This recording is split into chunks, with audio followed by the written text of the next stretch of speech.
Bhagwant, can you just outline your link to the Partition of India? I mean, my link will probably be very obscure in the sense that I was born after the partition and in a country away from India. I was born in Singapore, incidentally.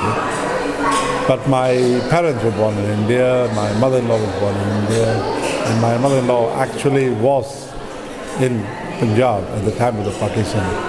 And being in Punjab means you're not far away from where the lines of the partition were drawn and all the movement of people.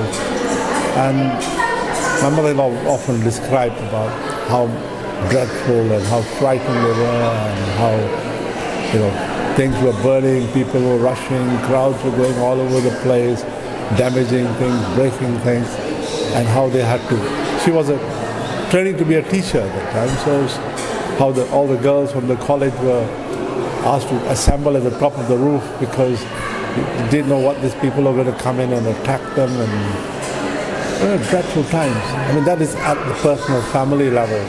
And then you talk about other friends and members of the family who've been there. I mean, they talk about real atrocities, really painful things. I mean, then now you read the history. I mean, talking about 15 million people displaced, up to 2 million people killed. It's a major, catastrophe, a major problem in the world, and all down to what?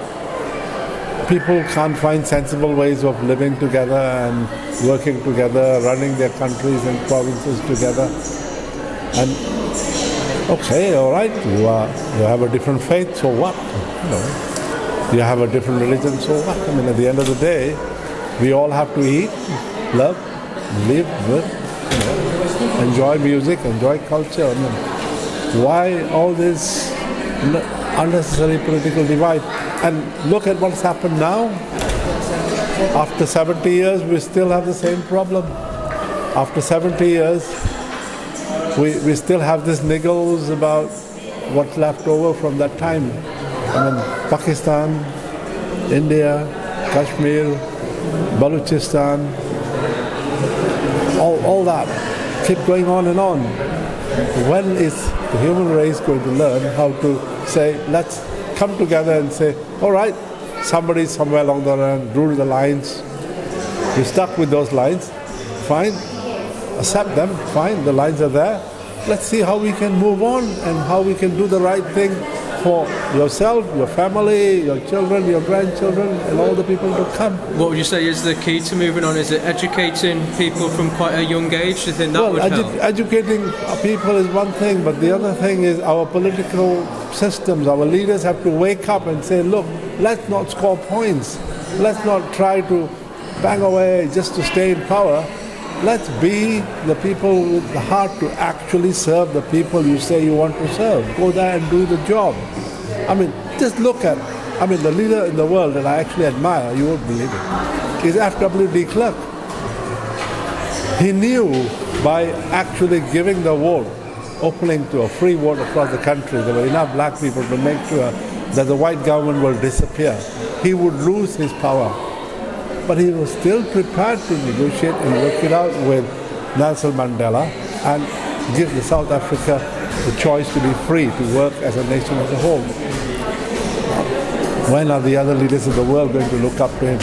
In fact, it's sad that no other world leader today actually talks about him because he did the right thing, even when it meant that he was going to lose his seat and control. Now that kind of leaders are rare. I mean, just imagine a present-day political leader standing up and saying, oh, I will be nice and I'll work with my neighbor and I will allow a fair transition of things within my country, even knowing full well that I'm actually going to lose my seat. We need leaders who can do that. Not the kind of leaders we have today who want to say, I want to be there. It has to happen around me. I'm in charge. Now that has to change. We need better people.